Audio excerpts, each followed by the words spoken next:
Salam damai sejahtera dari saya untuk saudara-saudaraku yang terkasih dalam nama Yesus Kristus, warga Jemaat GKP yang ada di GKP Resut Maranatha, GKP Jemaat Johor Indah, GKP Jemaat Maranatha dan Tanjung Anom. Semoga Bapak Ibu Saudara-saudara dikaruniai Tuhan kesehatan dan sukacita malam hari ini, dan di tengah-tengah keluarga kita ada damai, ada sukacita, supaya hidup ini kita jalani penuh dengan pengharapan, karena kita yakin di sana Tuhan menjanjikan bagi kita berkat-berkat yang luar biasa. Mari Bapak Ibu Saudara-saudara, sejenak kita bersekutu dalam ibadah sektor malam hari ini. Kita berdoa. Puji-pujian, ucapan syukur, terima kasih Bapa, Tuhan yang maha baik, Allah kami dalam Yesus Kristus. Karena kami sungguh-sungguh yakin kasih anugerah dan karunia-Mu lah yang memberi kesempatan kepada kami untuk hidup sampai dengan saat ini. Sehingga kehidupan yang Tuhan beri, kami pergunakan untuk bersekutu dengan-Mu lewat ibadah sektor malam hari ini. Biarlah kesetiaan kami beribadah kepada-Mu mendatangkan berkat bagi kehidupan kami untuk memuliakan Tuhan di tengah kehidupan ini. Kami mau serahkan kepada Tuhan ibadah ini dari awal, pertengahan hingga akhirnya nanti. Berikan kesungguhan kepada kami untuk mengikutinya, walaupun ibadah ini kami lakukan di tengah keluarga kami masing-masing. Dengarkan kami Tuhan saat kami berdoa kepada-Mu, di dalam nama Yesus Kristus Tuhan kami. Amin. Nas khotbah kita pada ibadah sektor malam hari ini, Bapak Ibu Saudara-saudara, diambil dari Kisah Rasul pasal yang ke-5, dimulai dari ayat yang pertama sampai dengan ayatnya yang ke-11. Demikian firman Tuhan, mari kita ikuti dengan seksama. Ananias dan Safira. Ada seorang lain yang bernama Ananias. Ia beserta istrinya Safira menjual sebidang tanah. Dengan setahu istrinya, ia menahan sebagian dari hasil penjualan itu, dan sebagian lain dibawa dan diletakkannya di depan kaki rasul-rasul. Tetapi Petrus berkata, "Ananias, mengapa hatimu dikuasai iblis, sehingga engkau mendustai Roh Kudus dan menahan sebagian dari hasil penjualan tanah itu? Selama tanah itu tidak dijual, bukankah itu tetap kepunyaanmu? Dan setelah dijual, bukankah hasilnya itu tetap dalam kuasamu? Mengapa engkau merencanakan perbuatan itu dalam hatimu? Engkau bukan mendustai manusia, tetapi mendustai Allah." Ketika mendengar perkataan itu, rebahlah Ananias dan putuslah nyawanya. Maka sangatlah ketakutan semua orang yang mendengar hal itu. Lalu datanglah beberapa orang muda, mereka mengapani mayat itu, mengusungnya keluar dan pergi menguburnya. Kira-kira 3 jam kemudian masuklah istri Ananias, tetapi ia tidak tahu apa yang telah terjadi. Kata Petrus kepadanya, "Katakanlah." Kata Petrus kepadanya, "Katakanlah, mengapa kamu berdua?" Kata Petrus kepadanya, "Katakanlah kepadaku, dengan harga sekiankah tanah itu kamu jual?" Jawab perempuan itu, "Betul sekian." Kata Petrus, "Mengapa kamu berdua bersepakat untuk mencobai Roh Tuhan? Lihatlah, orang-orang yang baru mengubur suamimu berdiri di depan pintu, dan mereka akan mengusung engkau juga keluar." Lalu rebahlah perempuan itu seketika itu juga di depan kaki Petrus, dan putuslah nyawanya. Ketika orang-orang muda itu masuk, mereka mendapati dia sudah mati. Lalu mereka mengusungnya keluar dan menguburnya di samping suaminya. Maka sangat ketakutanlah seluruh jemaat dan semua orang yang mendengar hal itu. Demikian pembacaan nas firman Tuhan. Saudara-saudaraku yang dikasihi Tuhan Yesus Kristus,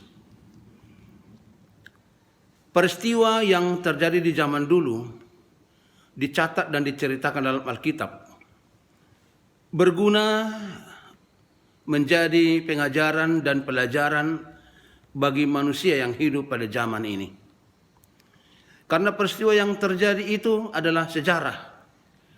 Tentu sesuatu yang benar-benar terjadi, bukan dongeng ataupun ilusi. Demikianlah pada sejarah gereja mula-mula yang dipimpin langsung oleh para rasul. Diceritakan dalam Alkitab untuk menjadi sumber pengajaran bagi gereja masa kini. Apakah peristiwa itu hal yang bersifat positif maupun negatif? Kehidupan gereja mula-mula sungguh amat baik. Mereka semua satu iman, satu hati, satu jiwa, satu tujuan, sepenanggungan, seperasaan. Karena itu jumlah mereka bertambah setiap hari dan persekutuan mereka sangat dihormati oleh masyarakat. Namun saudara-saudara, di tengah berita yang baik itu ada terselip satu berita negatif, yakni satu keluarga suami istri yang bernama Ananias dan Safira sepakat untuk mendustai Tuhan. Akhirnya mereka tewas seketika waktu Petrus menegurnya. Saudara-saudara, Ananias dan Safira adalah nama suami istri anggota jemaat mula-mula, anggota gereja mula-mula. Mereka masuk dalam sistem yang ada pada gereja mula-mula itu, di mana terdapat sikap yang saling isi-mengisi antara yang berkecukupan dengan yang berkekurangan. Mereka memberi persembahan dengan tulus murni, dengan rasa syukur kepada Tuhan. Tak ada di antara mereka yang berpikir egois. Mereka menganggap bahwa harta kekayaan yang mereka miliki adalah milik bersama, bisa dinikmati bersama, sehingga semua boleh bersukacita, meskipun tidak semua menjadi kaya. Saudara-saudara, anggota yang mempunyai harta kekayaan berupa barang tidak bergerak, misalnya tanah, kebun, dan lain-lain, rela menjualnya dan disampaikan ke gereja untuk dikelola sepenuhnya oleh rasul yang memimpin gereja pada waktu itu, digunakan untuk kebutuhan pelayanan gereja. Ananias dan istrinya Safira sepakat untuk menjual tanahnya untuk diserahkan hasilnya kepada rasul pemimpin gereja mula-mula itu. Bapak Ibu saudara-saudara, kesepakatan keluarga ini tentulah sangat baik. Tidak ada yang bertindak sendiri-sendiri. Mereka merencanakan dengan sepakat. Artinya adalah sangat baik jika di dalam satu keluarga ada kesepakatan dalam rangka memberi persembahan kepada Tuhan. Tetapi yang menjadi persoalan dan yang menjadi inti dari cerita ini ialah ternyata Ananias dan Safira sepakat untuk mendustai Roh Kudus Tuhan. Sepakat untuk mendustai Tuhan. Hati mereka bercabang, tidak tulus, tidak murni. Lalu mereka melakukan hal yang terbalik dari motto yang ada pada orang Batak, yakni ai gudang do ai laut dos niroha do ulaun saut. Artinya, kesepakatan adalah satu kekuatan dalam mensukseskan suatu pekerjaan. Tetapi bila kesepakatan itu dilakukan untuk berdusta pada Tuhan, maka akibatnya adalah fatal, seperti nasib keluarga Ananias. Karena mereka telah berdusta kepada Tuhan dan kepada diri mereka sendiri. Apa yang dikatakan oleh Rasul Petrus kepada Ananias adalah kebenaran yang tidak dapat disangkal oleh siapapun. Karena Petrus berkata, "Ananias, mengapa hatimu dikuasai iblis sehingga mendustai Roh Kudus? Sebelum tanah itu engkau jual, itu adalah milikmu. Dan setelah kau jual pun tetap ada dalam kuasamu. Tetapi mengapa engkau merencanakan perbuatan mendustai Tuhan dan mendustai dirimu sendiri?" Mendengar perkataan ini, saudara-saudara, Ananias rebah seketika di depan Rasul dan meninggal dunia pada saat itu juga. Lalu orang-orang muda yang ada di gereja mula-mula itu membawa dia untuk selanjutnya dikuburkan. Ketika istri Ananias yang bernama Safira datang ke bait suci 3 jam kemudian, yang belum tahu tentang peristiwa yang menimpa suaminya Ananias, maka Petrus menanyakan hal yang sama soal harga tanah yang mereka jual. Padahal sudah mereka tahan sebagian hasil dari penjualan tanah itu. Maka Petrus bertanya kepada Safira, "Apakah harga tanah kalian seperti itu?" Maka Safira pun ikut berdusta, ikut berbohong di hadapan Rasul. Lalu ia pun mengalami nasib yang sama dengan Ananias, yakni mati seketika itu juga di hadapan Rasul. Maka suami istri itu, saudara-saudara, dikuburkan dalam waktu 1 hari. Ternyata perbuatan mendustai Roh Kudus adalah dosa yang tidak dapat diampuni karena dilakukan dengan perencanaan. Dalam kitab undang-undang hukum pidana kita pun ada tertulis, kalau saya tidak salah pasal 340, perbuatan melanggar pidana dengan direncanakan hukumannya berat, dari 20 tahun sampai dengan hukuman mati. Jadi perbuatan yang direncanakan untuk melawan Tuhan dalam teologi Kristen adalah dosa kepada Roh Kudus, dosa yang tidak terampuni, melawan Tuhan dengan sadar dan dengan sengaja. Ibu bapak terkasih dalam Yesus Kristus,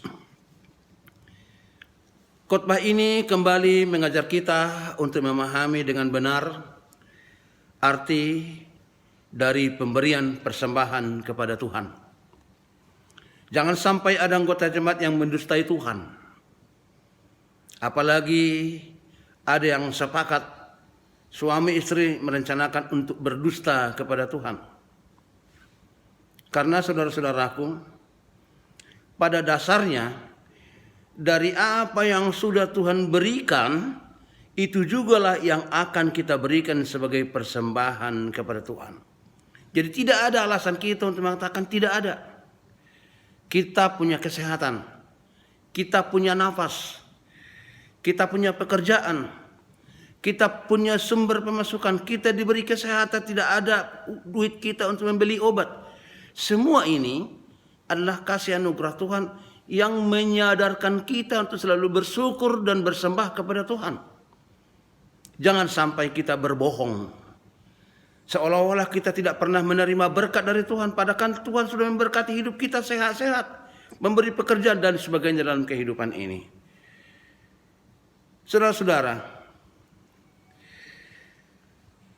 tidak mengakui berkat Tuhan yang kita terima, itu adalah mendustai Tuhan dan mendustai diri kita sendiri.